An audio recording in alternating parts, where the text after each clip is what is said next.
YouTube, what's up? Let me fix the camera angle here. Fix the camera. Oh, I forgot. Hey, YouTube, what's up, guys? Let me know in the comments if you can hear and see me. I forgot to turn on RoboCop. Boom, RoboCop is on. RoboCop is on, and RoboCop needs his spot back on the table.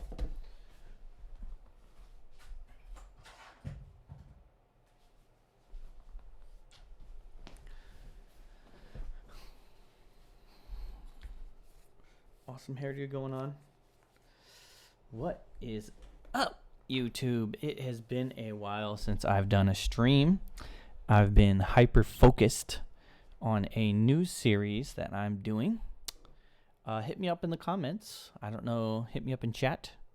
Whoever's here. Looks like I have about 3 people hanging out. My name is Dan. I run the channel Come to Japan.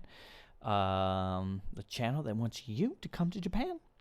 And my whole thing is I want to grow this channel and give away free trips to Japan. And eventually try to bring larger YouTubers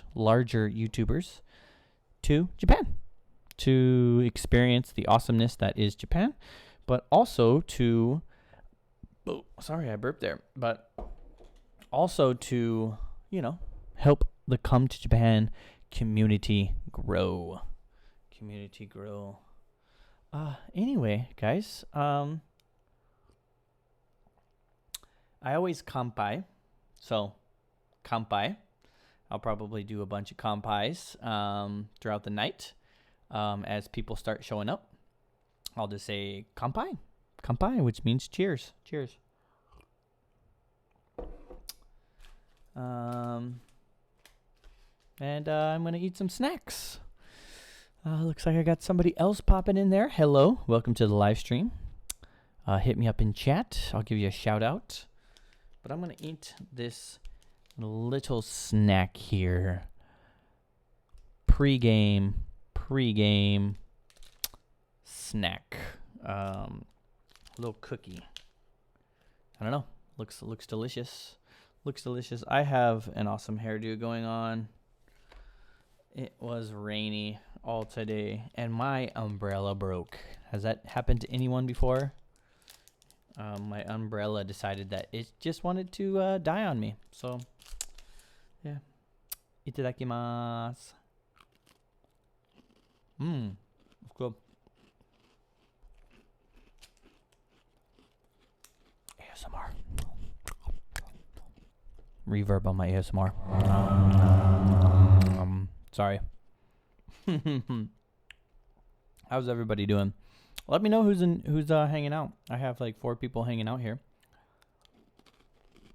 Nihongo demo daijoubu desu node. Nihongo demo ii shi, eigo demo ii shi.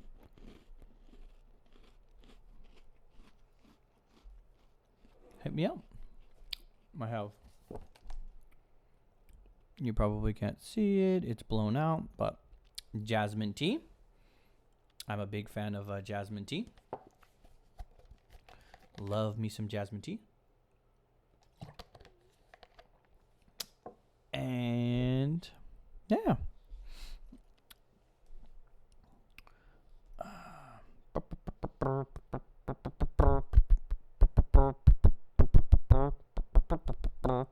Let me know if it is sounding all right. Actually, I'm going to turn on.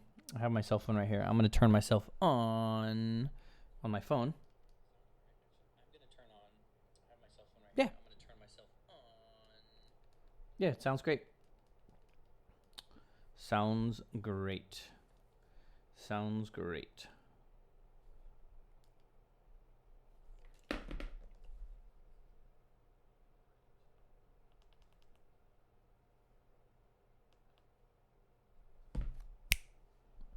Yeah, just kind of waiting for a few more people to trickle in.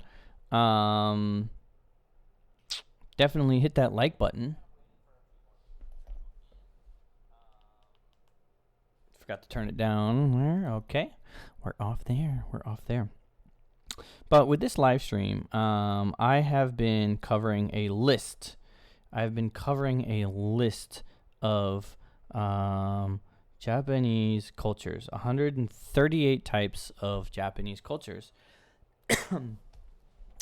And I haven't been able to kind of do this stream a little bit because of life. And also, I've been kind of hyper focused on kind of another series that I got going on with kotowaza. And basically kotowaza are Japanese proverbs that have or Japanese sayings, little quotes, little mantras, if you will be, that are just basically like little knowledge nuggets, little life lessons, and they're really interesting. I'm gonna eat me some snacks. Walk the Earth. Hi, welcome. Walk the Earth. Kampai. Kampai is. I'll put some reverb. Kampai. Thanks for joining the stream. Kampai means cheers in Japanese. If you're not familiar. Thanks for joining the stream. I'm gonna eat me some Japanese snacks. I'm currently in Japan. I live in Fukuoka, Japan with my family. Where are you from, Walk the Earth?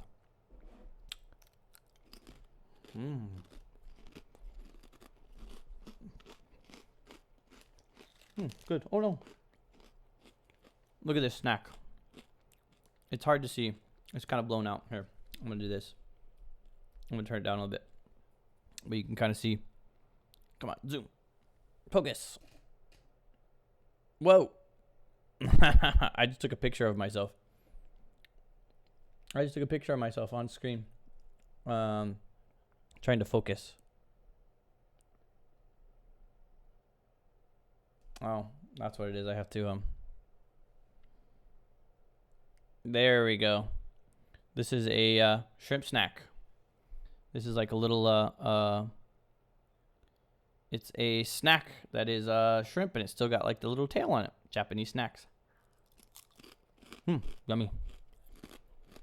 Turn that back up. Delicious. There we go. So again, where are you watching from? Walk the Earth. I like the name, Walk the Earth.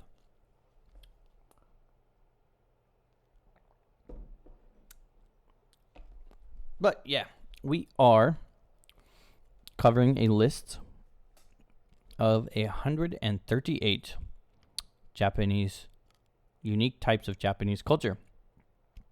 And it has been a long while since I've done this stream, so I forget where we left off last time. And the last time I streamed, it just kind of was derailed because I had a lot of London. Okay, cool. London. I've never made it to the United Kingdom, but I would enjoy going to London. Are you studying Japanese? 日本語勉強してますか？私は日本に住んでますけれども、日本語はまあ一応話せるのは話せますけど。And if you're new to my channel, basically our goal with this channel is to grow the channel large enough to where the channel can produce revenue through the ad revenue and whatnot. We know how YouTube works, but to give that back to the community, give that back to the Come to Japan community. So definitely, if you're not subscribed already, please do subscribe. It helps the channel grow. And eventually, one day, we'll be able to give out free trips, and it could be you. But I don't know. We're not there. We have many more steps to go. But yeah, we are covering a long list of Japanese cultures, like different types of or different aspects of Japanese culture. And I found a list of 138, and we're working our way through it. And I think we're probably around 30 something. We'll see. Japanese rice, I think we did. Kyudo, Yosakoi, we talked about Yosakoi. Japanese houses, we talked about that. Ryokan, we talked about ryokan. Ryokan is a traditional type of Japanese hotel. It's a traditional Japanese inn. 36 was futon. Futon is the traditional Japanese bedding. Got to plug in the cell phones. Need juice. Need some power. Need some power there. Origami is definitely very uniquely Japanese and has an impact on the entire world. Kendo, which is basically martial arts. It is a martial arts where they basically sword fighting, traditional Japanese sword fighting. Yeah, kendo. I know we talked about that. Number 39, we talked about trains. Trains in Japan are very convenient, and Japan loves their trains, their bullet trains and whatnot. Number 40 was mamachari, which basically means mama chariot, mother's chariot. But basically, it is a specific type of bicycle that it's very, I don't know, a standard kind of bike that has a basket on the front, and it's the type of bicycle that most moms would have, and it has the basket on there, and they can go shopping and stuff like that. That's why they call it the mamachari, or the mother's chariot. 41 was baseball in Japan, and I know we talked about baseball in Japan for a little while. Number 42 was shodo, which is basically the Japanese art of calligraphy, writing kanji characters. My wife is actually really good at that, and she's won some awards for that. 43 was yukata. I know we talked about yukata on this one. Number 44 was cars. Japanese cars definitely have a big impact on the entire world. Toyota, Honda, Suzuki, Mitsubishi, Mazda. Yeah, those are the car companies. 45 was Bonenkai, which is basically the end of the year kind of drinking party. People in the same company get together and drink. But they do that all the time already, if you know anything about Japanese culture. Number 46 was kaiseki ryori. Kaiseki ryori is basically like, I don't know.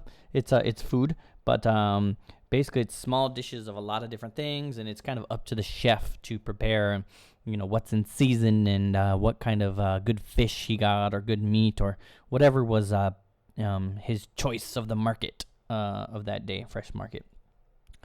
47 was Yude, which is basically Japanese ghosts. I know we talked about that a little bit, but I'll read number 47. But Yude is the Japanese word for ghost. Japan has countless old ghost stories that are typically terrifying, sad, or both. In the past, these stories were often taken seriously, and ghosts were blamed for disasters and misfortune. That seems very convenient in some certain situations. As a result, the government and the wealthy individuals occasionally spent large sums of money building temples to appease angry spirits who are blamed for various tragedies. Yeah, they spend a lot of money so they can get more people donating and getting their money back now, whatever. Shotengai. Oh, I think we did talk about Shotengai. Yeah, we talked about Shotengai, which is basically kind of a traditional Japanese kind of shopping market district. They're kind of like, it's like a shopping block, and it's kind of semi-covered, and yeah, I like Shotengai. Shotengai are nice. 49 was bonsai, which is basically it's the Japanese art of making miniature trees and miniature plants. I think bonsai is really cool. I don't know if I could ever do it, but I enjoy looking at it because I think bonsai is pretty dang cool and awesome. Oh, that's wasabi. Ooh, that's good. You just caught me off guard. Caught me off guard there a little bit. Yeah. Number 50 was owadai. But basically owadai is Japanese comedy acts. But Japan's like comedy is very slapstick and wordplay and kind of being goofball and whatnot. Number 51 was hanabi, which is fireworks. Japan loves their fireworks. Number 52 was ama, which are basically the female freedivers who collect pearls and shellfish and other sea creatures from the bottom of the ocean. 53 is ukiyo-e. Which basically means floating pictures. But basically it's a very typical Japanese style traditional art, and I enjoy me some good ukiyo-e every once in a while. Number 54 was ikebana, the flower arrangement. So it's the art of arranging flowers. 55, Japanese snacks, and I happen to be eating Japanese snacks right here. And yeah, Japanese people, they know how to do snacks. They do snacks really well. This is kind of a another shrimp cracker. Really good. Yeah.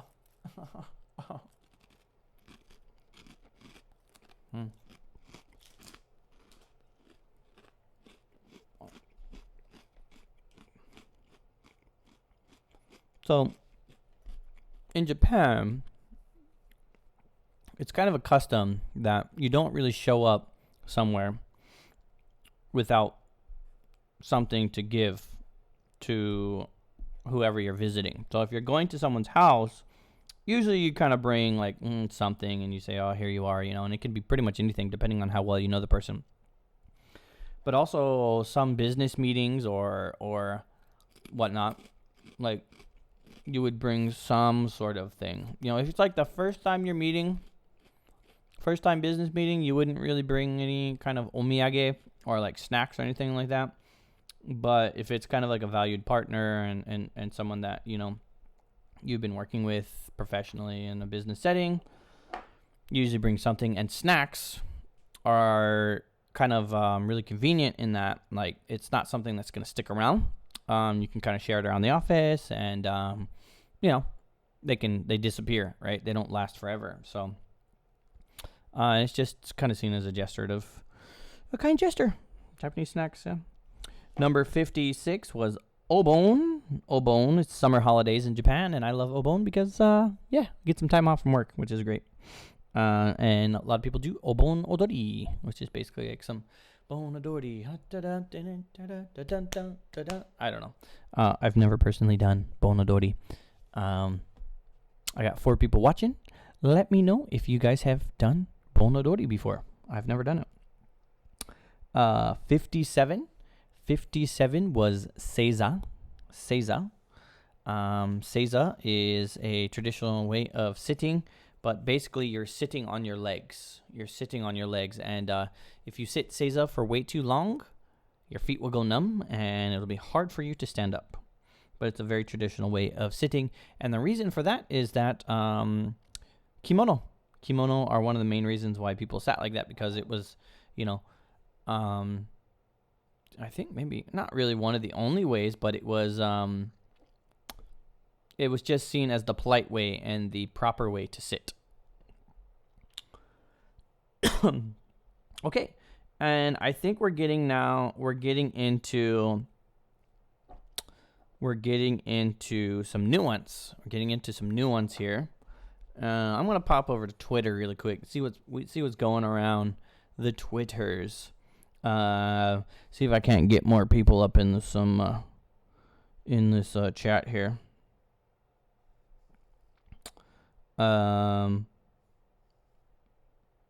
Yeah. Rest in peace, Kobe Bryant. I just saw a tweet about that. It's unfortunate, but yeah, for sure. It sucks, but just kind of makes you reflect that no matter how great someone is or how amazing they are, no one's gonna live forever. And I think he lived a great life. I think, he, too soon, but, that's that. You have to move on. Yeah. Be a different world without him. For sure. Yeah, nobody's wanting to come hang out on stream. Hopefully I can get some of the families in here. All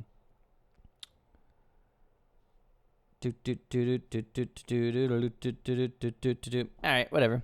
Oh, Delphine Caron. Hello, hi, welcome to the stream. Kanpai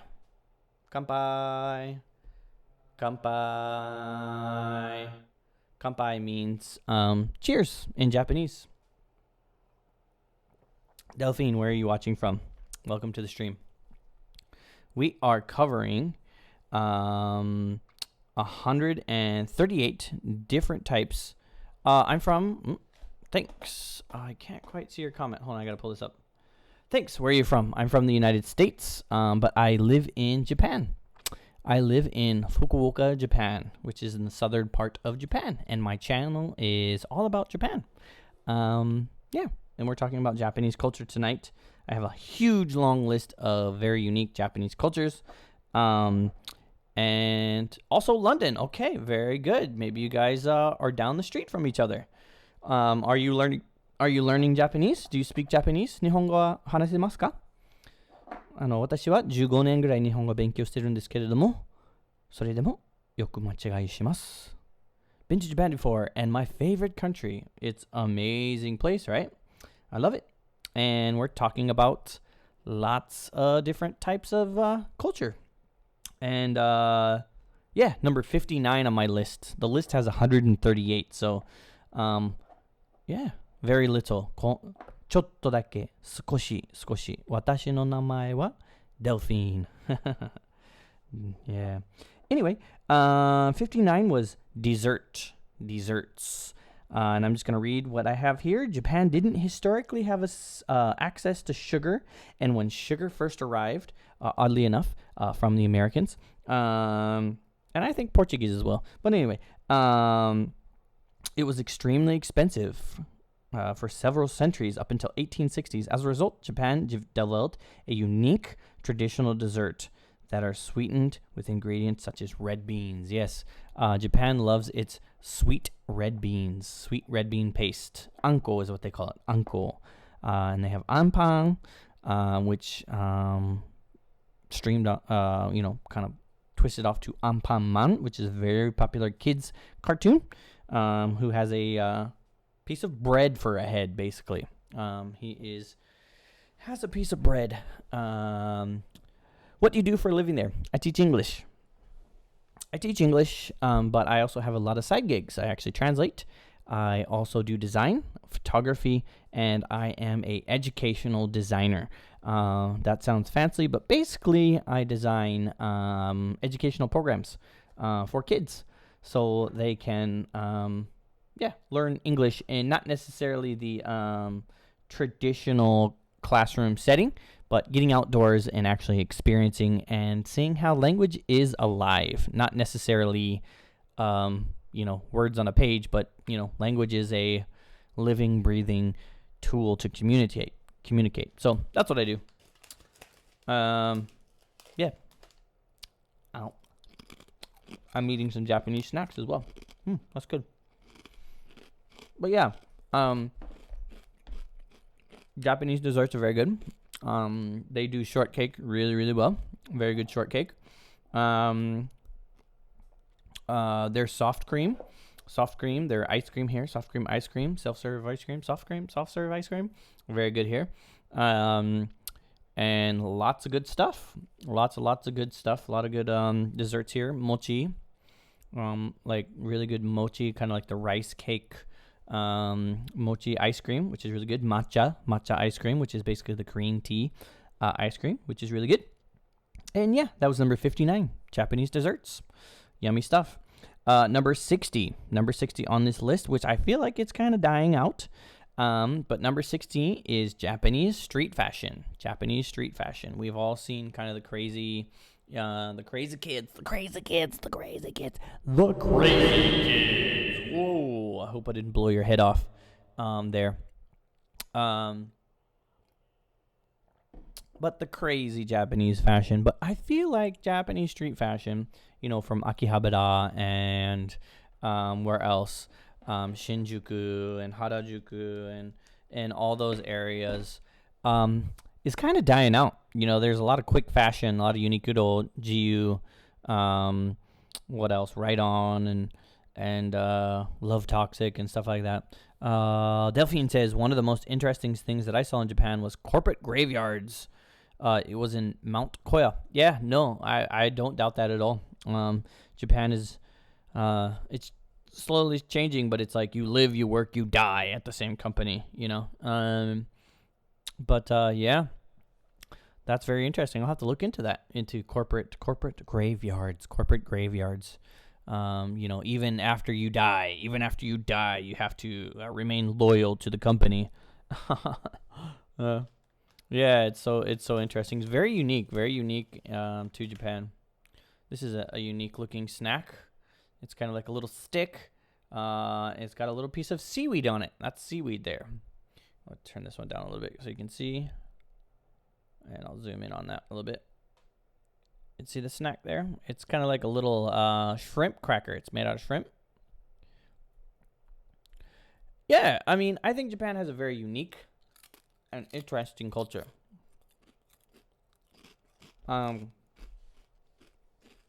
Very Japanese, yeah. You are not wrong, Delphine. It is. It's very not easy to be Japanese in Japan. You know, it's a very conformist society. They have a kotowaza, and kotowaza, I do a daily series on kotowaza, and I recommend you checking them out. But kotowaza are basically Japanese proverbs, and they're basically Japanese sayings. They're kind of like little mantras, or basically, I like to say little life knowledge nuggets in the form of, kind of like short sentences and kind of poetic sentences. Not necessarily like a haiku, but you could kind of think about it like that. But in Japan, in Japanese, they have a saying which means derukui wa utareru. Derukui wa utareru, which basically means the nail that sticks out gets hammered in. And the way you can think about that is if you go against the grain, you get punished. If you do something that sticks out from the norm, you're going to be scrutinized and you're going to be punished for it. So all Japanese people have to do what all other Japanese people do, and that you're kind of scrutinized for your individuality. But there's also another saying that desugi kui wa utarenai, which means basically the nail that sticks out too far cannot be nailed in, which is good, yeah. Japan is also not very high on the list of favorite places for expats. It's I think it is, and I think it isn't. I think that for me, my wife is Japanese, right? And my son is half Japanese, obviously. So, I think we're going to be here for the long haul. And I think that there is there's a fluctuating expat community in that they come and they go, but it's a difficult place. It's a great place. But I always like to say that there's a lot of people that really like the idea of Japan, but might not necessarily be able to handle the reality of Japan or be able to adapt to the reality of Japan. There's a million amazing things, but there's a million things that are just kind of, you got to get used to and take with a grain of salt, and just understand that, Japan is Japan and it does it its way. It's not like the United States, where it's my way or the highway. I would imagine that, I think it's one of those things that fits your personality. If it fits your lifestyle, I think it definitely fits for you. But there's a lot of people that, I see here, and I'm not sure if they can make it, and I think there's a lot of people that come here for a lot of the wrong reasons and maybe don't necessarily have the right mindset, and maybe don't, if they're really serious about it, like they don't go about it the right way, coming to Japan. By all means, visiting here, I think it's great, but to make the jump to live here, I studied Japanese for a good close to 6 years before I even came to Japan, right? So I put my nose in the book for 6 years, right? Well, I mean, I'm very talkative, and I was talking to a lot of people, so I just wasn't, all up in the books. But, I really immersed myself in the language for 6 years before I even stepped foot in this country, and I don't think that you necessarily have to speak Japanese to live here, but it sure helps. because, it's a very unique language. Nothing compares to it. Japan is a very, it's, in its own realm of its own family, it's not like a Latin language or a Romance language where there's some crossovers and whatnot. But yeah, it's definitely one of those places where, and unfortunately, that sometimes manga and anime and movies and dramas and stuff like that can kind of play it up.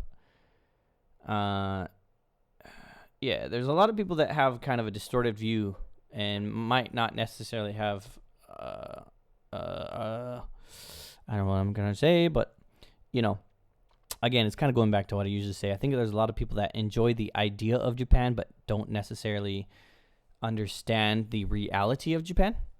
But yeah, anyway, I enjoy it. And I think if it fits your personality and if it fits your lifestyle, and I have many good friends that are foreigners, many good friends that are expats, and we love it.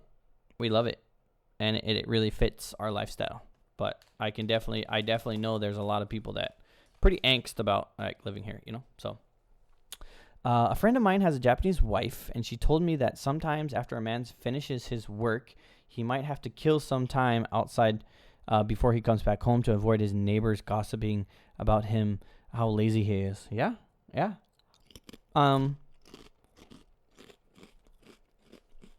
For sure. That could be actually inside of the workplace. In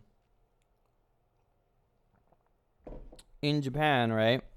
They're all about their hierarchies, who's above, who's the manager, who's the big boss. And so basically the big boss, you can't leave before the big boss, right? If you're on the bottom of the stump, you have to stay there and put in your hours, right? When the big boss leaves, then the second boss. You got to wait for that guy, and, so you can't, you don't want to be seen as the first one leaving the office because it's like, oh, you didn't get your work done, or, oh, you're not putting in the hard work that it takes to work at our successful company. You're not earning your grave spot in our company graveyard, So I would say that it is more of that kind of thing, people sitting in the office around you, like, how come you're going home early? Like, you got all your work done, or blah, blah, blah, So unfortunately, that is one thing that Japan's work culture is very harsh. Very, very, very harsh. And they have a word for it, which is karoshi. Karoshi basically means worked to death. People dying from work, like dying at work because they're just overworked and stressed. Yeah. Did I talk about traveling already? Not necessarily. I mean, what I'm doing is I talk about I have this huge long list and kind of got I hear about it. Yeah. You hear about karoshi and people dying at work. Yeah. So I'm just kind of covering this list. Got kind of derailed. Thank you for the derail. I love it. I love being places to visit. Yeah, for sure. We can talk about that. We can talk about places to visit. But yeah, I'll finish my sentence I was just talking about. But I have the list, but I always really enjoy getting off topic and just hanging out with people in the comments. For sure. I recommend.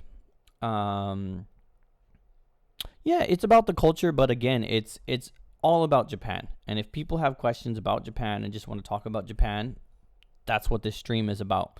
It's all about that. But talking about places to visit in Japan, everybody goes to Tokyo, everybody goes to Osaka, everybody goes to Kyoto, but they don't get outside of those, they go to Hiroshima, whatnot.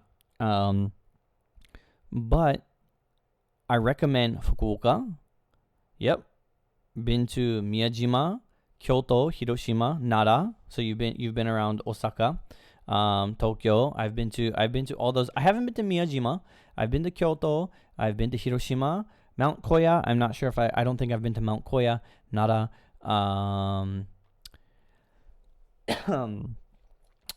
Tokyo for sure. I'll probably be going to Tokyo.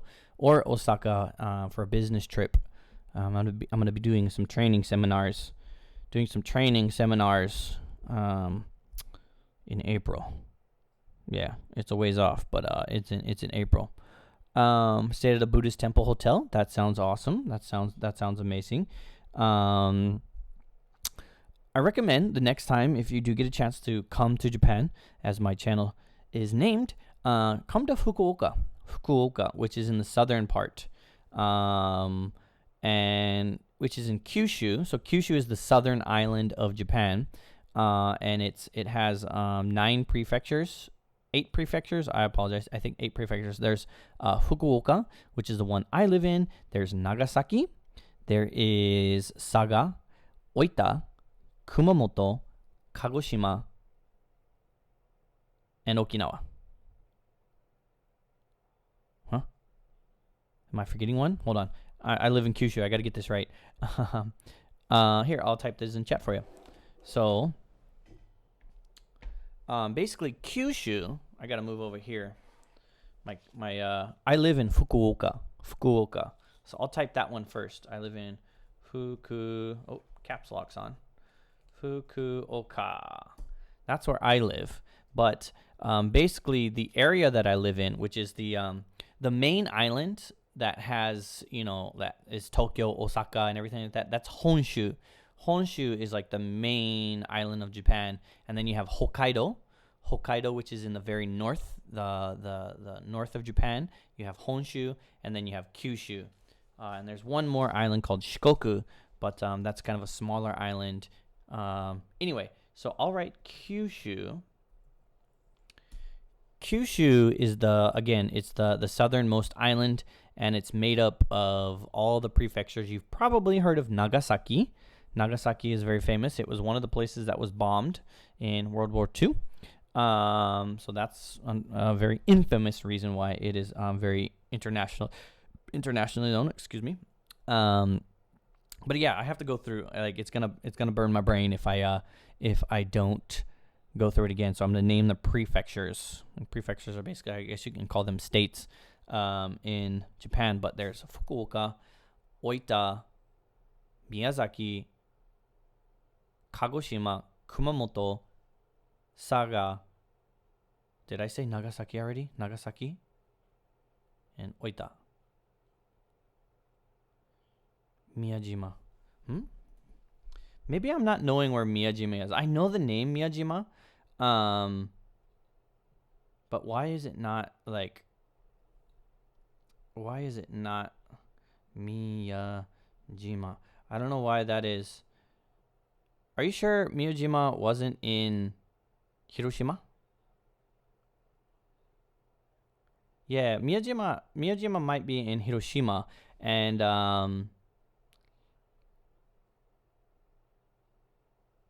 yeah, I think Miyajima is in Hiroshima, and Hiroshima is it's not too far. It's probably about a good 2 hours on Shinkansen, which is the bullet train.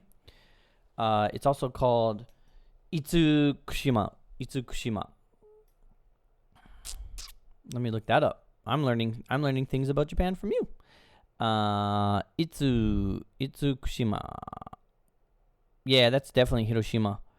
So it's like a little island off of Hiroshima. So yeah, I'm in Fukuoka, which, I mean, again, it's still pretty far.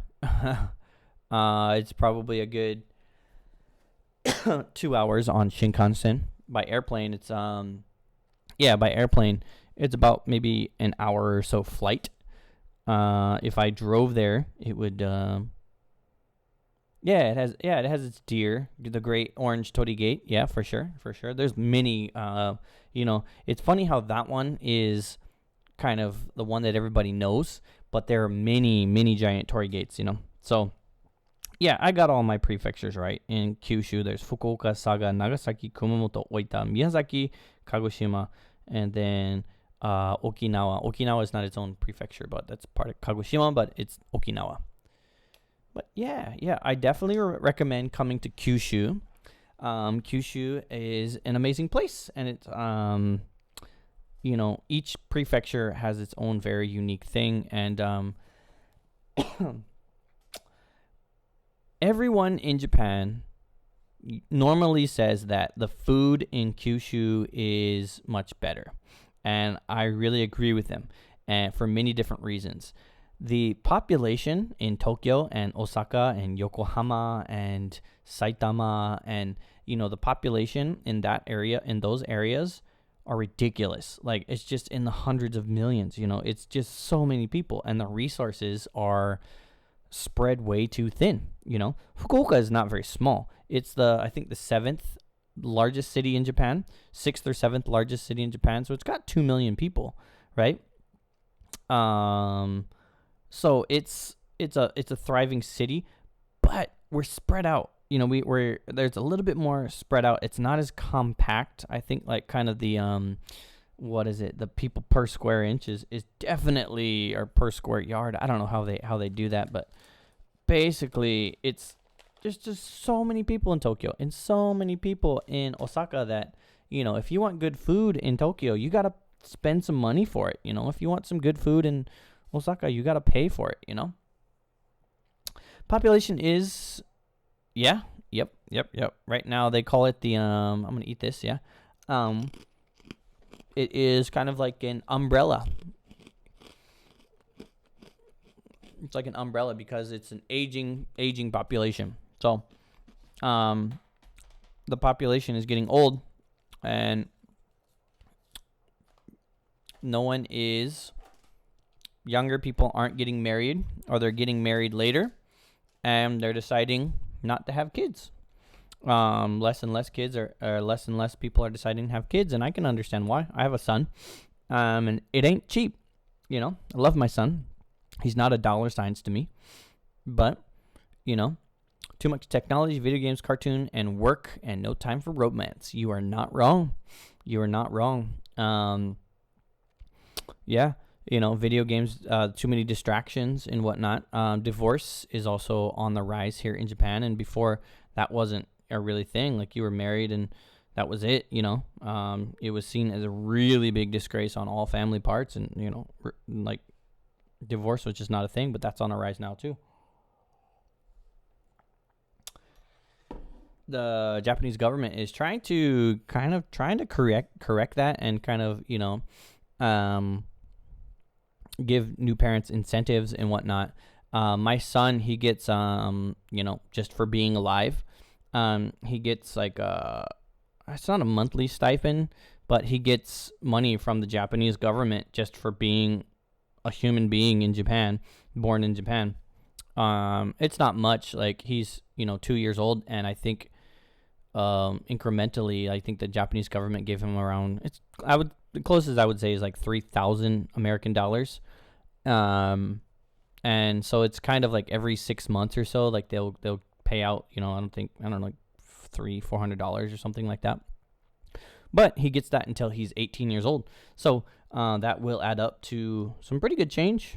We're hiding that from him. He's 2 years old. He has no concept of what money is. But yeah. No, it's actually there's more and more people having a lot. Oh, Tokini Andy, boom! What's up, man? Sorry that I couldn't be an active part of your stream yesterday. I had a horrible migraine. Like, my head was exploded yesterday, but I'm great today. I get them every once in a while. I get these really bad, just crippling migraines to where I have no power. Yeah, dude, I'm feeling great today. I'm feeling so much better. But yeah, those migraines, they're horrible. I don't know if anybody has had migraines out there, but I get these really bad, just it's like I can't really see straight, and just my body has no power. Like, I couldn't even like hold chopsticks, right? And I couldn't. Yeah, it was just horrible. It's just horrible. But I had you on in the other room. I turned on the computer, walked away, so helped you out there. Yeah. But Breath of the Wild, yeah, that's another game that I want to get into. That's another game that I just want to dive the heck into. Maybe, yeah, no, it was bad. I haven't had one in a long while. But I get them. that migraine was probably the first one I had, and definitely the first one in 2020, but I can't remember the last time I had a bad one. Yeah. I haven't played it, no. And I love Zelda. Like, I love the Zelda series. Oddly enough, Delphine, who is from London, we're having great conversations here. Delphine, that's Tokini Andy. He lives in Nagano. Nagano is another place that you should visit. It was the home of, I think, the 1980s or 1990s Olympics. And Olympics are definitely coming to Japan this year. But yeah. Yeah, I gotta play that. But we were talking about how Japan's society is aging and decreasing because there are too many distractions and not enough young people getting married and having kids. And also kind of like the governmental support that the government provides kids. So like my son will get about $300 to $400 every 6 months or so from the Japanese government just for being a human being. And he's got about $3,000 or so, like 30 man gurai. And he'll keep getting that until he's 18. So it'll probably be close to, I don't know, maybe $20,000 or so. But we're just not per year. I think per year it's probably about $1,000 per year. I'm not too sure. I honestly have no idea because it's just automatically deposited into. So it's basically linked to my bank account, but it's my son's bank account. Because I throw money away for him too. I throw cash into his, being my son fund. I don't know. Every once in a while, pay myself first, but every, 6 months or so, I don't know, the Japanese government makes a deposit for, I believe it's like, I don't know, it hasn't shown up, in a while, but for about 3万5千, something like that. And they'll keep doing that until he turns 18, which is awesome, which I think is the age that they graduate high school. So that's why that they get it. And it's to encourage parents to have more kids, to kind of help supplement cost of having kids. Because as you know, as you don't know, but you can imagine, it ain't cheap to have kids. But yeah. I was stoked to kind of get back on and do just a, kind of stream. Because I've been super focused on my Kotowaza series, and I'm having such a blast doing it. I recorded 2 more today, edited both of those, so I literally have 15 videos in the hole. I literally have 15 videos, 2 weeks worth of videos in YouTube. I have one scheduled for tomorrow. I kind of been a bad boy. I was just too busy today. I filmed and edited 2. Kotowaza today, and they're really fun, and I'm learning so much. I'm learning so much Japanese, and I'm having so much fun and thinking about Japanese in just a whole new way. Kind of finding these Kotowaza and trying to understand them in Japanese, and sometimes it's just too hard for me. Like I'll find because literally there are thousands of them, right? So I'll find a Kotowaza, and I will try to understand it in Japanese, but sometimes I'm just like, I can't get it, because there's a Japanese explanation, and I'm just like, I can't visualize that. I can't identify with that one, and I usually skip over it, But, yeah. So far, so good. I enjoy it. I'm trying to get away from using the cell phone. I've actually been lugging around the camera with me, the actual good camera with me, and I've been filming in random locations. And I've kind of been using, and that's another thing. Kotowaza kind of get inspiration from nature, and because Zen Buddhism was all about kind of nature and whatnot. So some of my upcoming ones, I'm out in the field, out in the wild. Come to Japan in the wild Kotowaza. But just kind of walking around, noticing my surroundings, and to give you kind of an insider view, but it's not going to come out for quite a while, but whatever. It was raining and there was a rock. So I have there's this cool website that I typed in ishi and I typed in ame, and it will bring up kotowaza, and it gave me a perfect kotowaza for my situation right then and there. So it's fun. It's fun to, kind of live the kotowaza life. That would be fun. That'd be cool to have on a shirt, just like big kotowaza life, living the kotowaza life.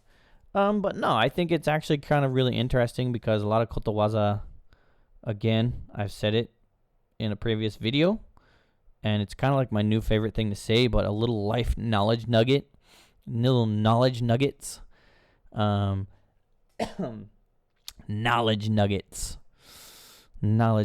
And I feel like that's what I'm doing with like these videos, with the kotowaza videos, and I hope people are enjoying it. My channel's kind of getting lots of views. My subscribers are going up. Where am I at now? I'm thinking I'm at 780 or something like that. Literally just the other day, I posted on Twitter that I was at 777, lucky 7. And now I'm at, what am I at now? 789. 789. So literally from just a couple days ago, from 789. So that's like 12 subscribers, 12 subs in just a day or two, which I'm stoked about. I feel like I'm gonna see the 1,000 mark soon.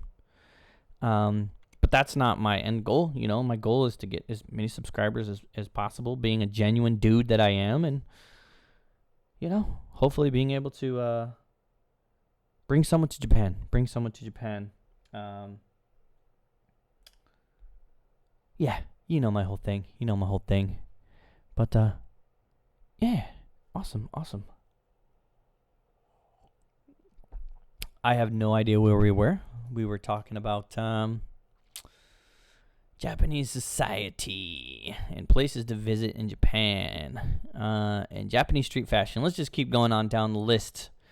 Number 61 on my huge list. Yeah, number 61 on my huge list is uniforms. Japan loves their uniforms. Almost all high schools. I'm going to go out on a limb here. With no research and just wing it and say that all high schools in Japan have uniforms. I'm going to go out there and say it. All high schools in Japan wear uniforms. I said it. Prove me wrong, YouTube. And they might be out there, the smaller local high schools and whatnot, but not that I've seen, right? It's they all have uniforms, right? And I would even go as far as to say all junior high schools in Japan have uniforms. They don't? What? Prove me wrong. Dang. Thank you. Suzuka High School and Nagano High School don't. Really?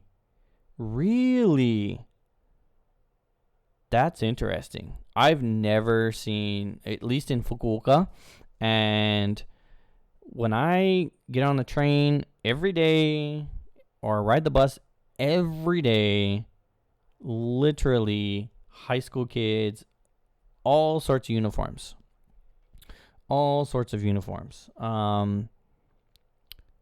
I haven't seen, at least not in Fukuoka area, I haven't seen any that don't not have school uniforms. I wonder if they have like a dress code, like, you can't wear that and this, Man, that's really interesting. I had no idea. Well, I'm learning something new. I would say I'm gonna go out on a limb there again. Talking right out of my butt, but I'll say 98% of all the schools in Japan, high schools in Japan, have uniforms. Yeah. But also, they say Japan on the list here. I'm just going to go ahead and read it. It says Japan has held on to uniforms in professions that have discarded them in many Western countries. It is common for Japanese employees to view a uniform as a perk rather than a burden. Okay, I mean, I guess that is true, because you ain't got to buy work clothes. They provide it, which is cool. The universal presence of elaborate uniforms in Japan is one of the country's charms. Agree to disagree. I don't know. Whatever. Excuse me. But yeah. Uniforms. Japan loves their uniforms. Number 62. I don't know much about number 62. Is ukai fishing. Ukai fishing, which basically, it's the fishing that involves the birds. So they have like kind of a rope tied around their neck, and the birds dive down and they grab a fish and they choke the bird, and the bird spits out the fish and whatnot. So definitely, I know, I have seen it. I don't know much about it, and I think they probably do it in other parts of Asia too. Sounds like a Vietnamese kind of thing, Vietnamese or Thailandy kind of thing too. China kind of thing too. But ukai fishing is the name of it apparently. Number 63. Excuse me. I drank all my water, so I'm going to drink me some jasmine tea. Jasmine tea.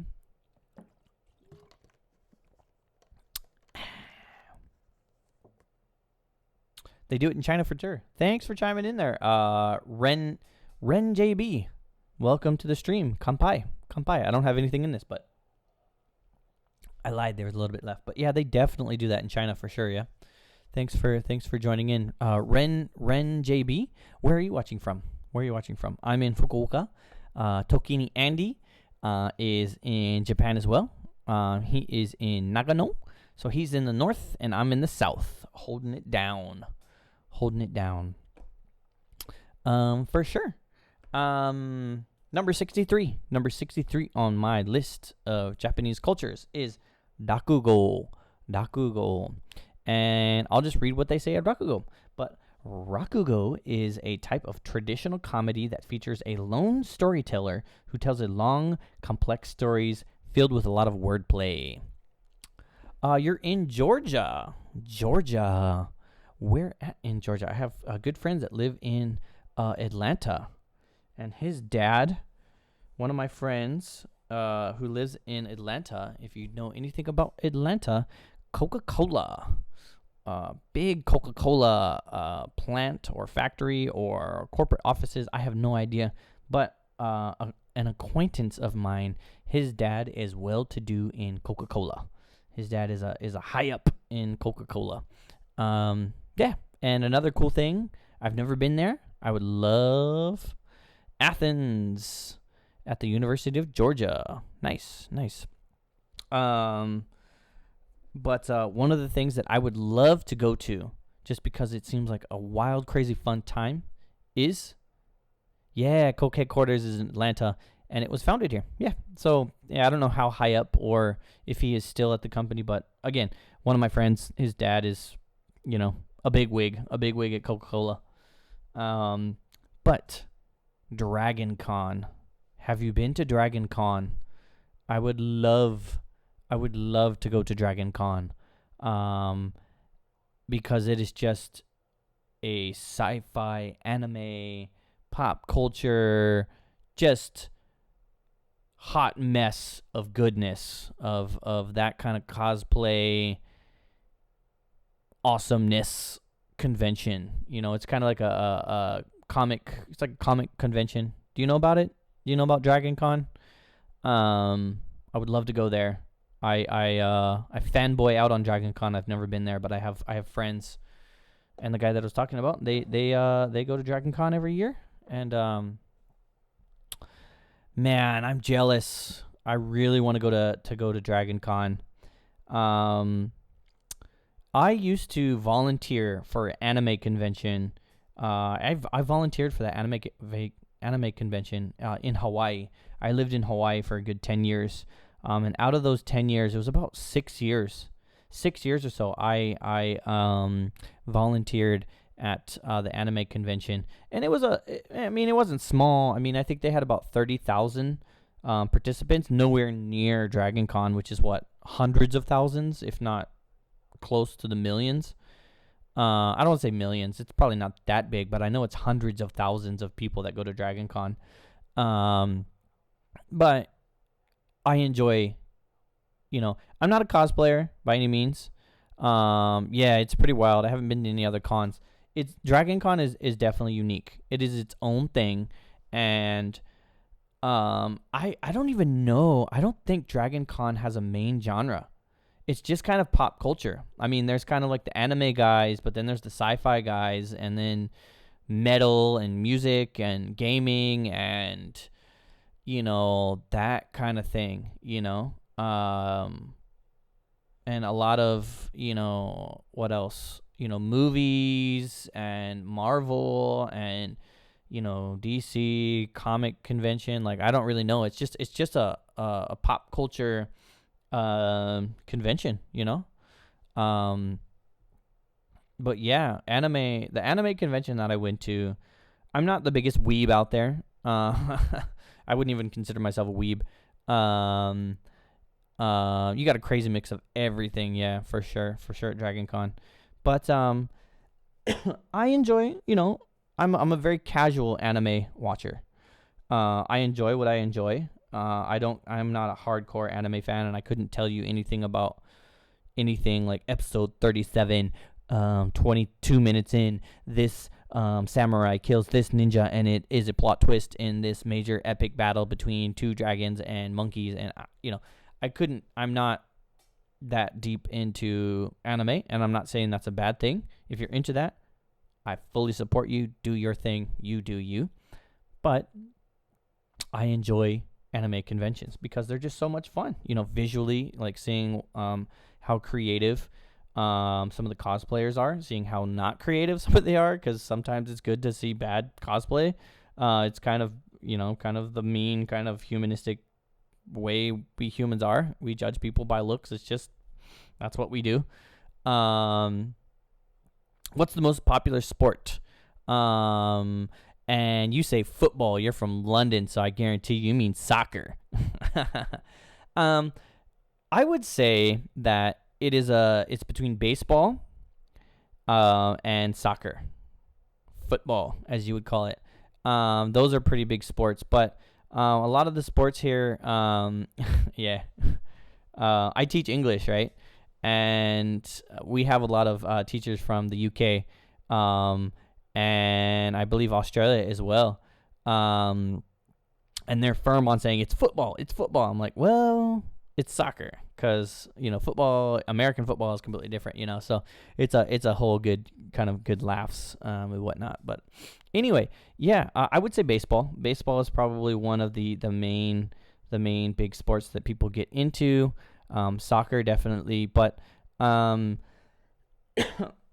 you'd be surprised. Volleyball. A lot of people get behind the volleyball teams. A lot of people follow Takyu, ping pong, table tennis. People get into that.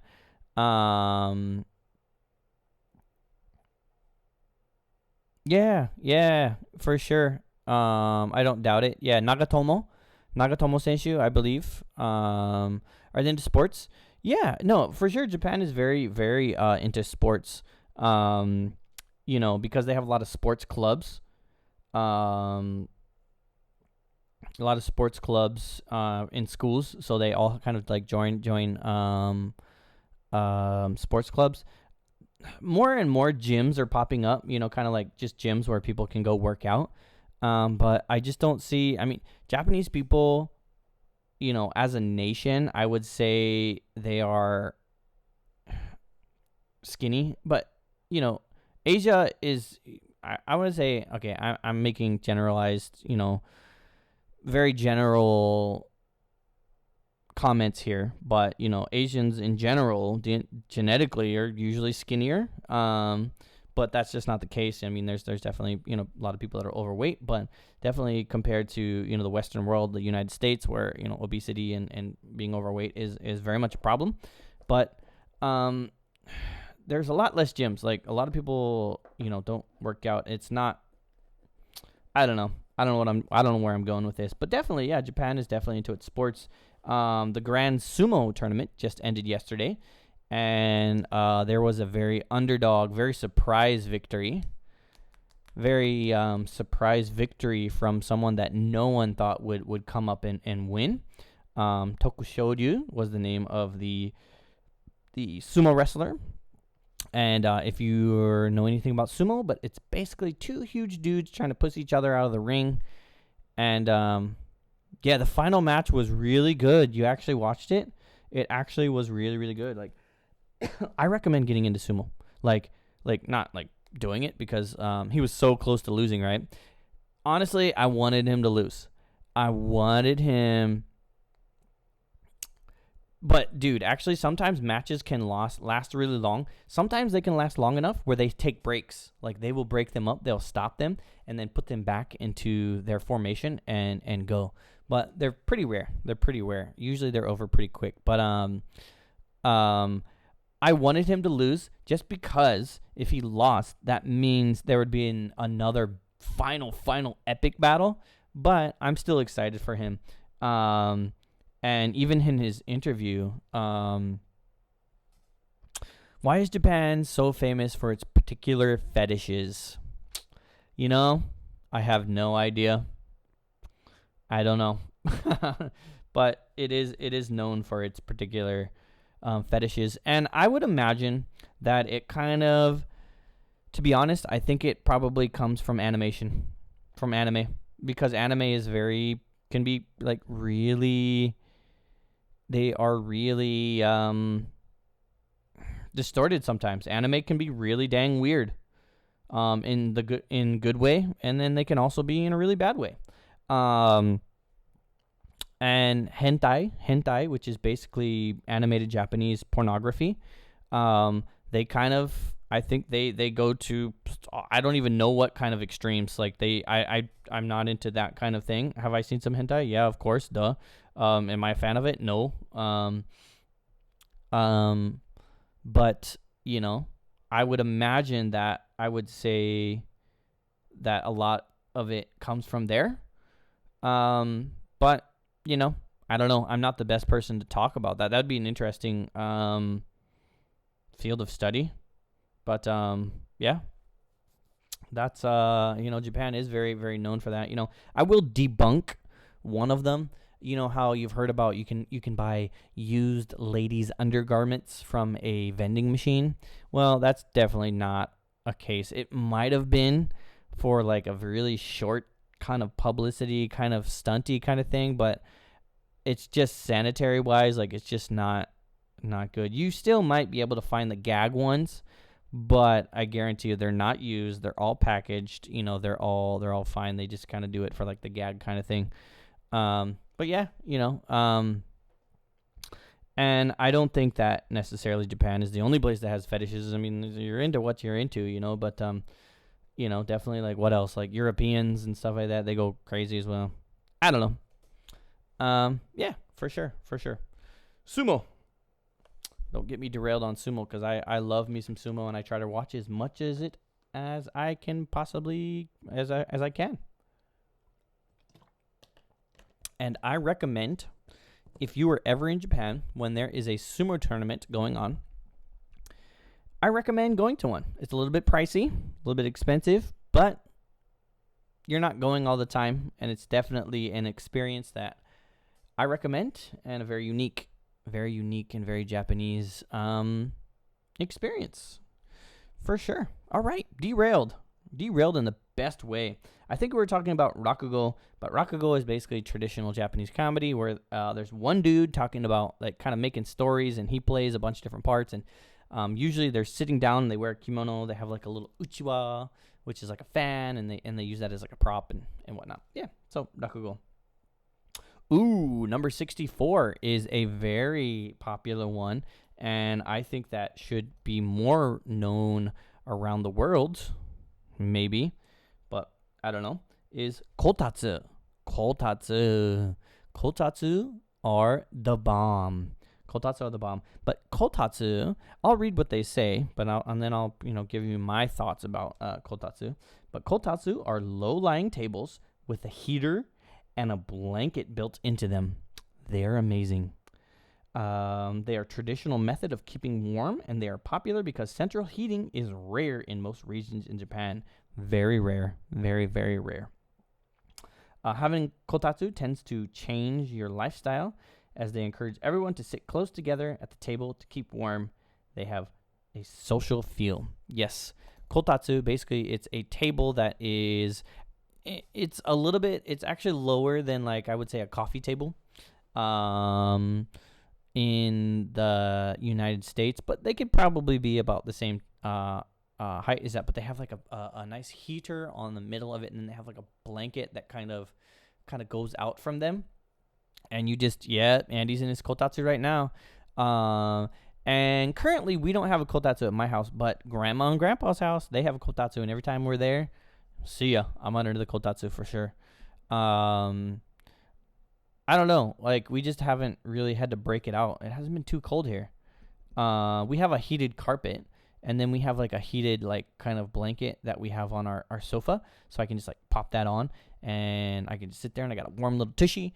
And then we have like a big heated carpet that, like, literally we just turn that on, and I can kind of lay on the carpet, and it's nice and heated. But kotatsus are the bomb. And my New Year's basically consists of sitting under a kotatsu, drinking beer, eating snacks, eating food, and passing out, like watching TV, like under the kotatsu. It's just great. Kotatsu are amazing. I recommend kotatsu, and I think it would be, I think it'd be popular in any other places, I don't know. Especially in like Minnesota, where it's just like freaking cold no matter what, Anyway. Yeah. Number 65. I don't know much about it, but I think it has it's international. It's all over the world now, but definitely started in Japan. But it is karate, or in English we'd say karate, but karate is how you would pronounce it in Japanese. Karate. Excuse me, I kind of have some burps here, but I'll read what karate says. Karate. Karate is a martial arts that originated in Okinawa. That focused on striking techniques with the hands and feet. It has ridden two very different waves of popularity. The first was its national promotion by the government as a way to harden Japan for combat, leading to World War II. Makes sense. The second was driven by both Japanese and American karate movies in the 1950s and 1960s. Karate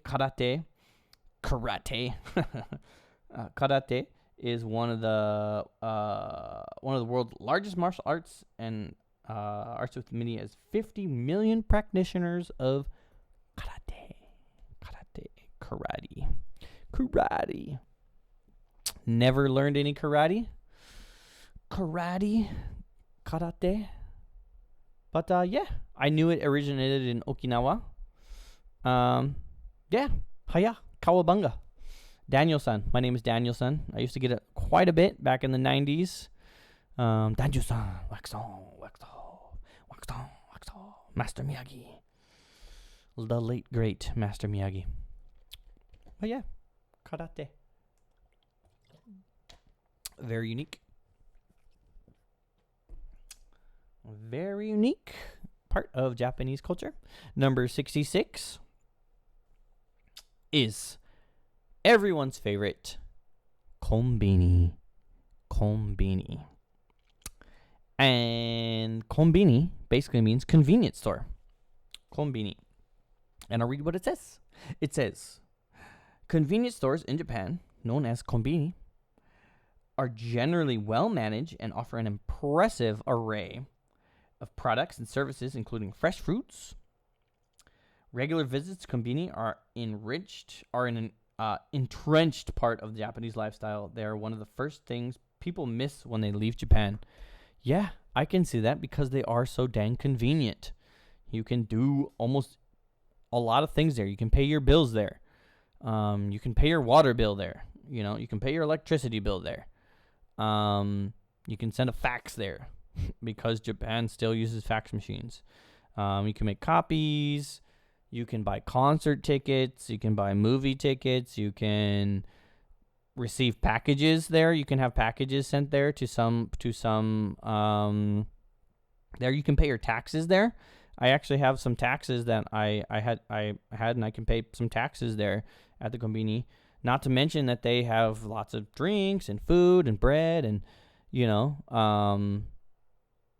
personal hygiene products and cell phone chargers now, and they have scarves and hats and umbrellas and literally, I would say that I go to a Konbini, man, a lot, and it does take out a lot of money, I might try to do a challenge. Oh, man. That would be hard. To be honest, it would be very hard not to go to Konbini to do like a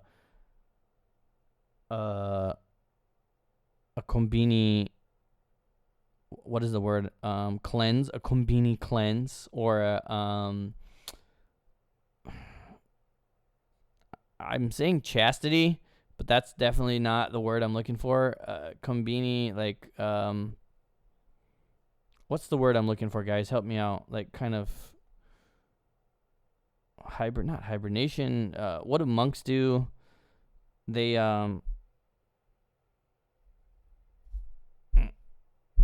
my brain is burning. What does it? Abstinence.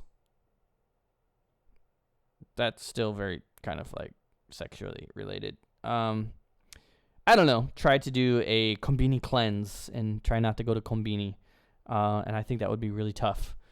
Because, yeah, I go to Konbini quite a bit. Yeah, no sex. Yeah, they do sell dirty magazines. Abstinence, yeah, abstinence. But they sell dirty magazines at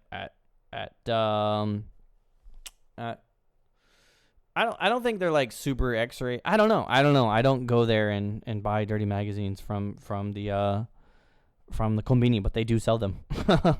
So they even sell sex. Abstinence equals no sex. Yeah.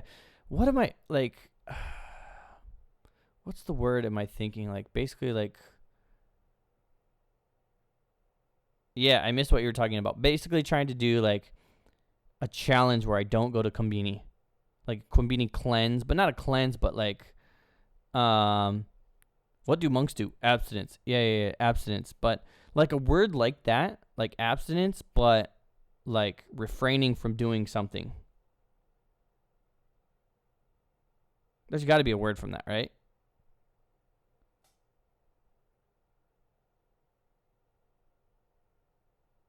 I don't know. Whatever. Konbini. My brain is retarded. I shouldn't say that. That's not very good. Abstain. Hey, that's a good one. Abstain.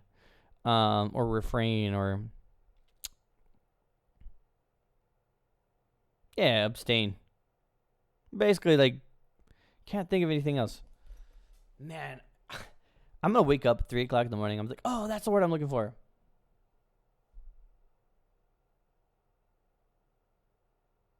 Forgo.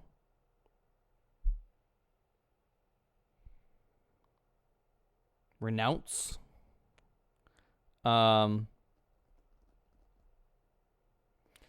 Diet, right? Like people diet, they go on a diet. I want to go to Japan. Hi. Ishmael Chisti.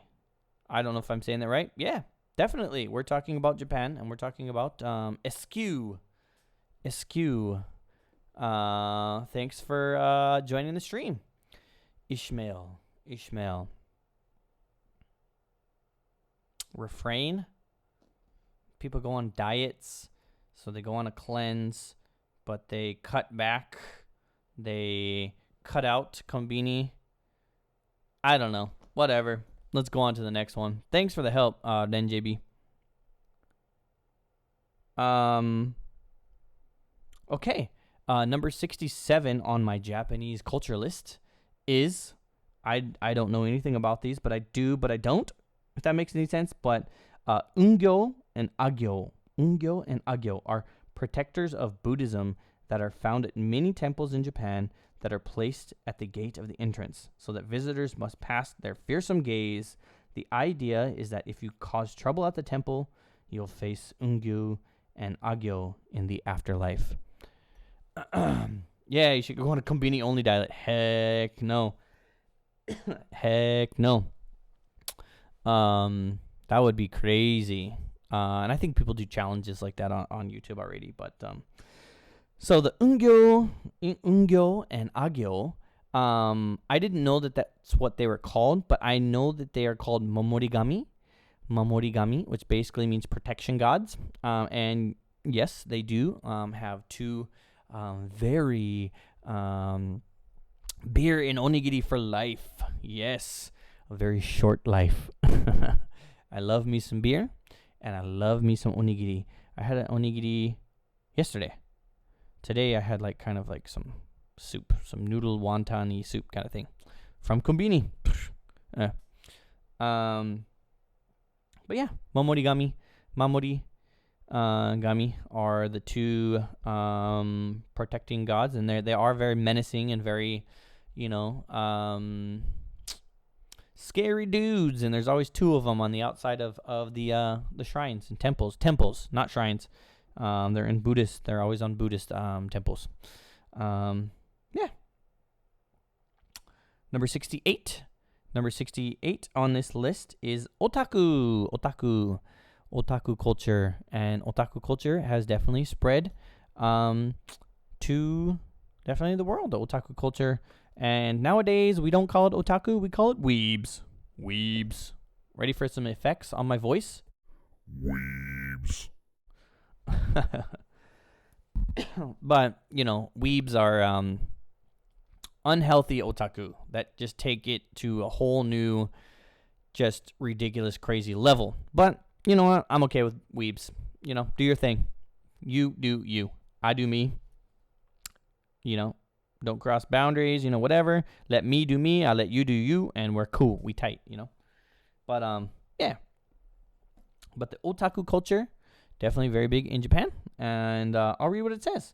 Otaku are people who strongly identify with anime, manga, cosplay, video games, and other hobbies. Yes, I'm very glad that they say other hobbies. I think I saw one of those at Mitakiyama Jinja. Maybe. Usually the Momorigami. But no. Okay, so Otera, I think for sure, are going to have the Mamorigami on the outside. Jinja, on the other hand, I don't think they're going to have. They might have some spirits on the inside, but not necessarily the Momorigami on the outside. But, Japan is very unique, and they have many, many temples, many shrines throughout Japan, and they're all very different depending on their regional location. But anyway, yeah. Maybe it's Mitakiyama Tera or Ji. I don't know. I'm not familiar with that shrine or temple. But yeah. So the temples are going to be Buddhist temples. The shrines are going to be Shinto shrines, and they're very different. And the easy way to think about it is Shinto marries Buddha berries. Yeah. Until I went to Japan, this is from Delphine. Until I went to Japan, I thought there would be some hostility towards the States, but it was the opposite. I was surprised to see the American Navy was present in Japan. Yeah. So I think it goes a little bit in both ways, right? Japan definitely idolizes Western culture and American culture. And they think American English is the best English, and for me, I don't care which English is the best or whatever, I don't really think there is the best English, British English, I would say it's the original gangster, whatever, but I don't think one is more correct over the other. it is what it is. But Japan prefers American English. Yeah. And I think it's probably just because it's an economic power in the whole world war. And yeah, there is a big Navy population. They have many Navy bases. And I think it's like this. In the areas that have the big, there's more than the Navy. Yeah. Yeah. What do you mean? I don't know. But there are, I mean, okay, think about it like this. There are a lot of young kids. Marine base. Yeah, Marine base. Yeah. We can just stick to military because it's just, I would say the military kind of covers the whole wide range, yeah. But what I was going to say is that there are a lot of young guys who join the military.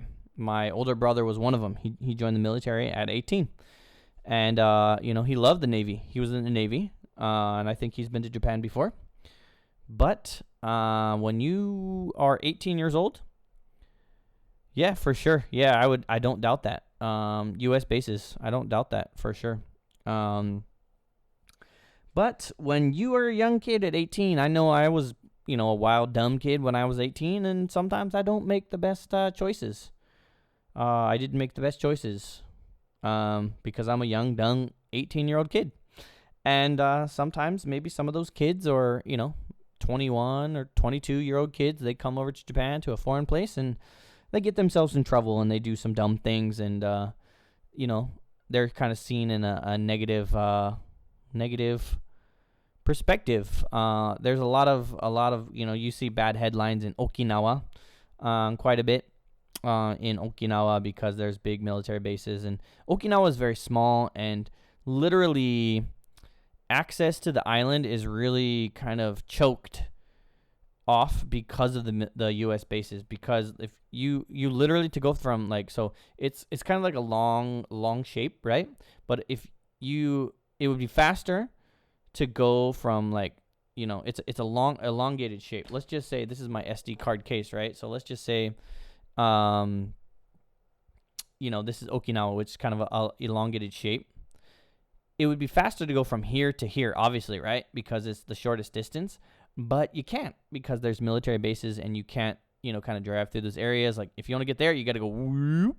You got to take a long kind of detour around it because of, military bases. But yeah, you're not wrong, NJB. Typically, they leave the base and they get drunk. And when young kids are drunk and do drunk stuff, they do bad things. They fight. They, you've heard some, those kids, I would say sometimes they give the rest of the American and, the community not necessarily the best image, and the Japanese youth are more into American and European culture. Yeah, I think they definitely a lot of influences from the American and European culture, especially with the smarter than me smartphones. I like to call it smarter than me phone.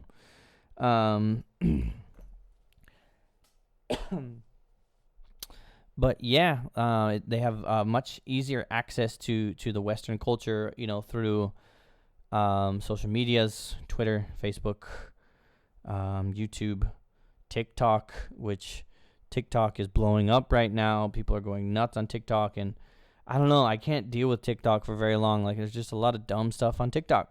Ando-san's on there, if you've ever heard of Ando-san. Yeah, I would say it depends on person, because there are a lot of people that are very into European culture, very into the French culture, very into like British culture. But I don't know. I mean, just, I've seen a lot of people, at least people around me, they're like, "Oh, you're American," and they're kind of seem interested in American culture, but America's seen as America, and it's it is what it is, you know. A lot of American movies, American music. So that has definitely, you know, I would say those two, you know, fashion. A lot of American fashion, Western fashion is making it into Japan. And yeah, I would say those are probably some of the big fashion. Kind of going back to my list, and, you know, I think it's awesome when you guys derail me. And I really enjoy it, yeah. Delphine says, do young people live with their parents until late 20s, like the Mediterranean countries? Yes and no, in that they live till their 30s.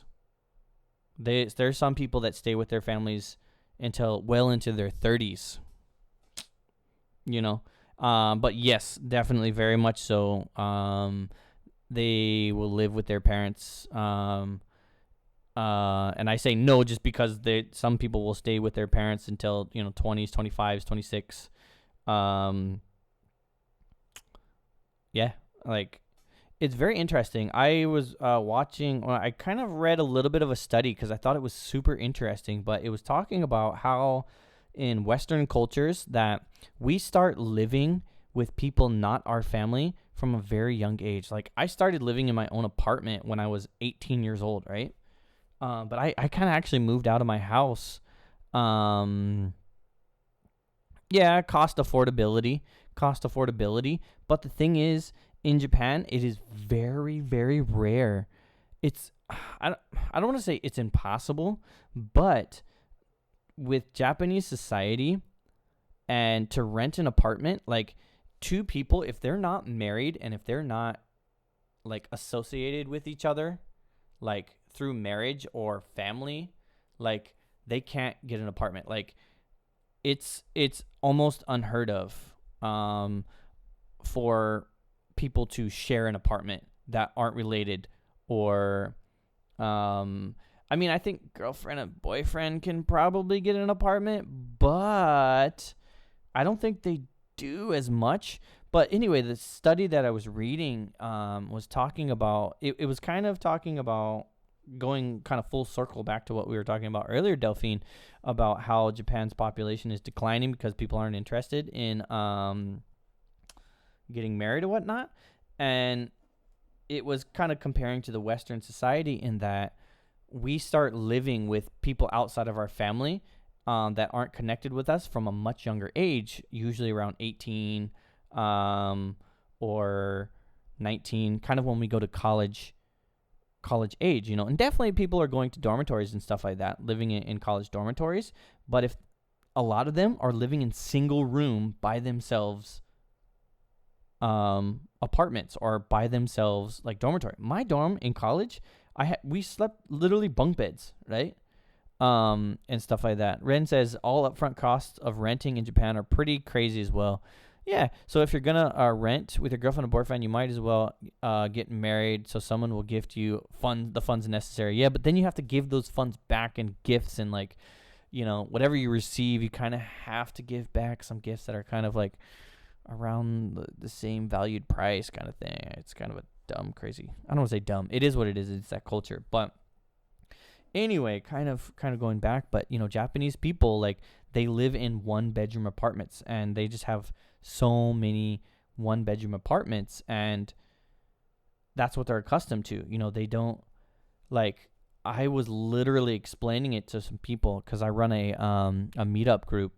We just do a Japanese English language exchange, you know, and there's this kind of one of my members who, she comes quite a bit. She was talking about, you know, she's going to maybe study abroad in the Philippines, and she might be, you know, she's considering room share, but then she also kind of wants her own thing. And I'm like, no, do room share. You need that experience because Japanese people don't live with people outside of their family. You know, they're not used to it, right?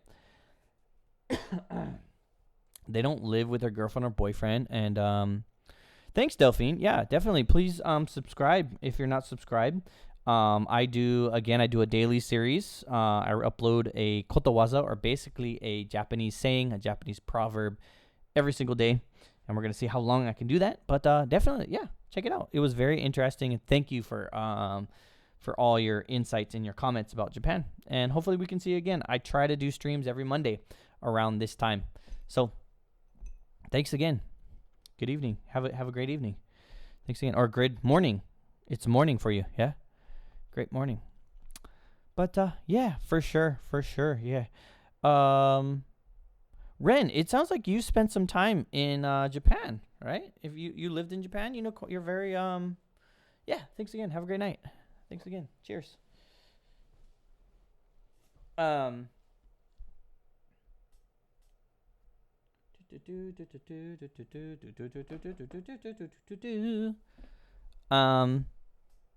Yeah, Japan is fun. I enjoy living and talking about it. Yeah. So fun stuff. We're on the road to 1,000 subscribers because that is I've been a few times and my best friend taught English there for 2 years. Yeah. No, I don't think it's gonna be the end of my stream, but I don't know. Oh, okay. I'm gonna keep going. I thought your comment. Thank you for this live stream. Very useful. It just sounded like you were going. Are you going? Are you staying? I don't know. It sounded like parting words. Maybe I was mistaken. It just says thank you for the live stream. Very useful. Oh, I'm not leaving. Okay. All right.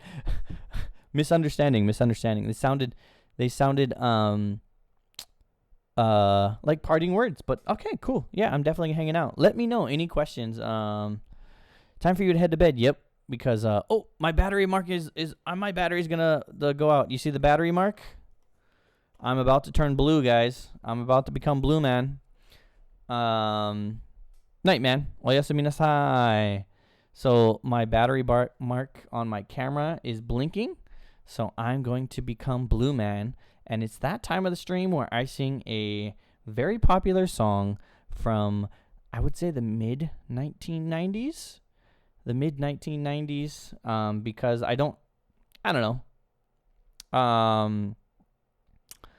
Yeah, check out Tokini Andy's channel too, Delphine, later. He's got a great channel. If you're interested in maybe picking up some more Japanese, his channel's very good. Very good. Always fun to hang out on his Japanese lessons and in his live streams. His live streams, very informational and very well thought out and very well planned. I'm just more of an off the cuff kind of stream related to Japan. And my battery mark is still blinking. It's still blinking. I can't wait to sing the mid-90s song. I wonder if anybody knows what it is. But my screen is going to turn blue. Yeah, man. I got you back. Yeah. Have a good night, man. Have a good night. We'll check you tomorrow. Yeah, I feel I feel great. Kanji tomorrow? Kanji battle tomorrow? Enjoy your blue song, yeah? Kanji battle tomorrow, right? Yeah? Yup. I'll be there. Game stream tomorrow. Yeah. Tokini Andy, he's got he streams a game that it's a kanji battling game. So basically it's kind of got this kind of RPG role-playing game where you have to kill kanji to survive and progress through the story, and it's just a hilarious time and very educational. I'm actually learning, like, I've been studying Japanese for 15 years, so I know all the kanji that have popped up in his game, but there's some readings for the kanji, like the onyobi or kunyomi, that I'm learning that stuff, and it's pretty dope, you know. Yeah, it's mostly hilarious, mostly cringy, evil ducks. There's ducks in the game, and the ducks are just pure evil. Yeah, getting a lot of new readings, yeah, and a few laughs at least, for sure. And grinding in the treehouse, and Priya, and I don't know. You gotta check out his stream tomorrow night at probably 8:00ish. I don't know what that time is gonna be for anybody in the UK, but it's Alright, man. Oyasumi. Mata ne. Bye bye. Anyway, good stuff. Good stuff. When in doubt, go back to the list. Go back to the list. Yeah, we were talking about otaku culture, and basically otaku is the culture that gets into manga, anime, cosplay, video games, and other hobbies. And I think I mentioned I'm very glad that they say other hobbies, because there are people that get into trains and they are like just ridiculously into trains, or people that get into cars and they're basically like kind of otaku, because otaku doesn't necessarily the main thing otaku kind of evolved around, and I guess the origins of otaku are definitely around, anime, manga, and that kind of that culture. But basically people that just really dive deep into their hobby. So they're basically called otaku. Yeah. Let's see what it says. The word has somewhat of a negative connotation in the Japanese language. Yes, that's true. Yeah. In English, it can kind of be a little bit of a negative connotation. Yeah. The Japanese media tend to portray the otaku in a negative light, which is not necessarily very good in my opinion. If you're into something, go get into it. You do you. I've said that 15 times so far. But nevertheless, there's a growing appreciation in Japan for the innovative entertainment associated with the otaku culture. Yeah. Number 69. 69. I don't know if this is anyway. Geisha. Geisha are definitely very uniquely Japanese. The geisha culture. Geisha culture. It still is alive and existing in Japan, I think in a very different form than what it used to be. But we will read what geisha says. But geisha are entertainers who keep alive fashion and beauty traditions that generally date back to the Edo era. Excuse me. Their culture differs greatly from the cities to the next. Yeah, so they have slightly different geisha cultures from different cities and different regions in Japan. The geisha of Kyoto, who refer to themselves as geiko, tend to generate the most interest because you can still see them. You can kind of still see them, yeah. And there is kind of, it's kind of, I would say, popular to say, oh, geishas are like prostitutes. Well, that's not necessarily correct. They were entertainers, and and they did tea ceremony. They played musical instruments like the koto and many other Japanese instruments. And it just so happened that it didn't happen all the time. But again, they were in the entertainment industry. So, I mean, there are some courtesans for sure, definitely, but that was definitely not their main role. And I would say it was, I'm not a geisha historian and I don't know much about, I can't talk very much onto the geisha society and the whole geisha culture, but I do know that it's not, they weren't just prostitutes, but I do know that, that there was some certain situations to where sexual activity and, it was a part of entertainment. Nowadays, definitely no. That's a whole different thing. But yeah, geisha culture, very interesting, and you can still see them pretty much in the big cities. I haven't really seen any geisha in Fukuoka in the southern part here, but I have definitely seen mini geisha in Kyoto. So I definitely recommend Kyoto. Oh, okay. Number 70. Moving on to number 70 here is Yamayaki. Yamayaki is Oh, excuse me. I just kind of paused there for a second. But yamayaki is a ritual in Japan that involves burning down an entire mountain. Several springs or late winter festivals feature yamayaki. For sure, yeah. I don't know. I mean, not in my area. They do some yamayaki, but they don't burn down an entire mountain.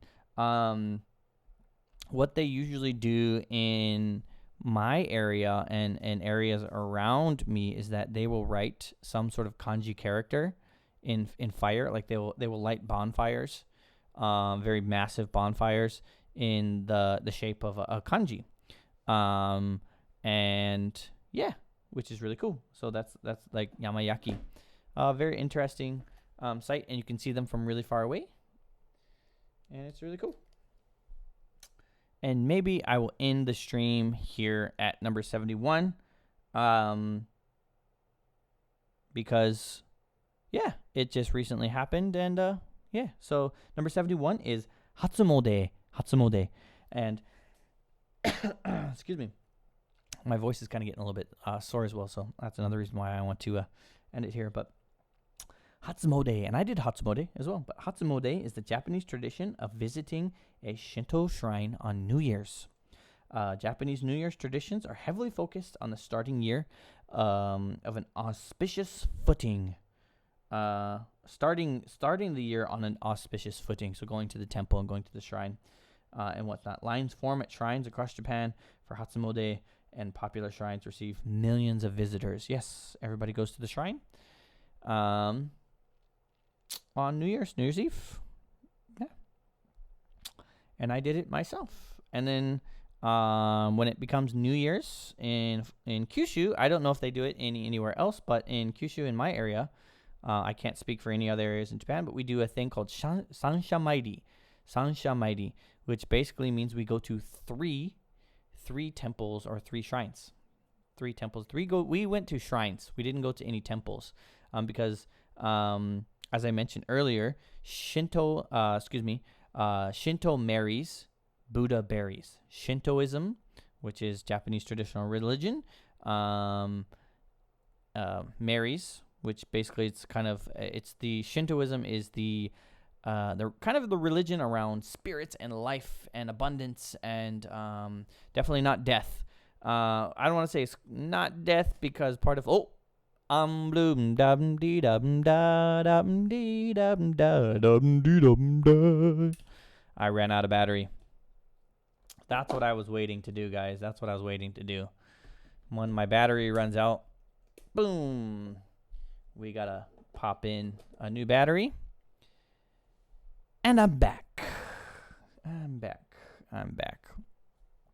But yes, so Shintoism, I was waiting for this. Yes. That's the song. Bloom dum dee dum da dum dee dum da dum dee dum da. Yep, that happens when I run out of battery. But yeah, Buddhism is all it's lot of the traditional Japanese burial ceremonies or traditional Japanese funerals are pretty much all conducted in Buddhism fashion.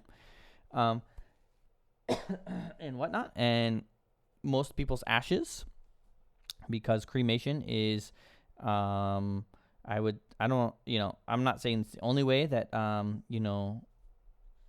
people's relatives are taken care of after they pass on, but it is definitely, without a doubt, the most popular, and I would say the majority of Japanese society, is cremated, and their ashes are actually their family's ashes and ancestors' ashes are kept in their ohaka, which is usually a Buddhist shrine, not a Buddhist shrine, a Buddhist statue or a Buddhist gravestone, I guess you could call it, what we would call it in the West, but it's not an individual one. I would imagine that there are some people that have individual gravestones, but it's not like, Western culture in the United States where everyone has their own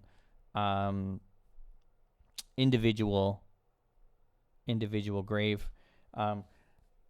In the United States, in Japan, everybody has their gravesite, their family gravesite, and your family is all together, so your ashes are all put together into the same,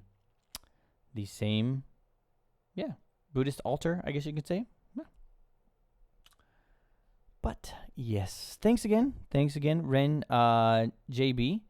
It was great hanging out. Please check out my Kotowaza series that I do every day. I've mentioned it a couple times. You probably heard me talk about it, and just my ramblings about Japan. But if you didn't hear before, but if you check out some of my videos, my whole thing is that I want to grow this channel. I want this channel to, yeah, for sure. I want this channel to grow and, create a community that loves Japan and a community that really wants to come to Japan. And I want to give back. I want to give back to that community. So grow the channel to where the channel can produce revenue, because we know how YouTube works nowadays, to where, I want to crowdsource. I want to use my channel where people come watch my dumb videos rambling about Japan and get enough views and make enough money to where I can, give away free trips to Japan. When we can do that, I'll figure out like some way that we can do that to where it's kind of a fair way, to where it kind of be like a prize drawing giveaway kind of thing. Literally open to, I would say, the world, because, yeah. Another part of that is that I want to sponsor bigger YouTubers. I want to bring YouTubers to Japan. I want to pay for them to come to Japan, to be on my Come to Japan channel, and kind of do like a talk show, interview show, game show, kind of wacky, kind of fun show, for them to kind of react or just kind of be crazy. I don't want to say be crazy in Japan, but just kind of, make very interesting content. And in turn, they bring their following, they bring their subscribers to the Come to Japan channel, to the Come to Japan community. And in turn, our channel grows larger, meaning we can bring more people out to Japan through the channel. And that's my whole goal. I kind of want it to be like a nonprofit organization, esque. Yeah. So basically, that's my whole thing. So by you hanging out on the stream and checking out some of my other videos, it helps the channel grow. Definitely share it with your friends, family, enemies. I don't know. Thanks again, man. Again, I try to do these streams every Monday around this time. It's morning for you. It's evening. It's 11:30 at evening for me. And I do a daily series. So thanks again, man. Mata ne. Oyasumi nasai. Bye-bye.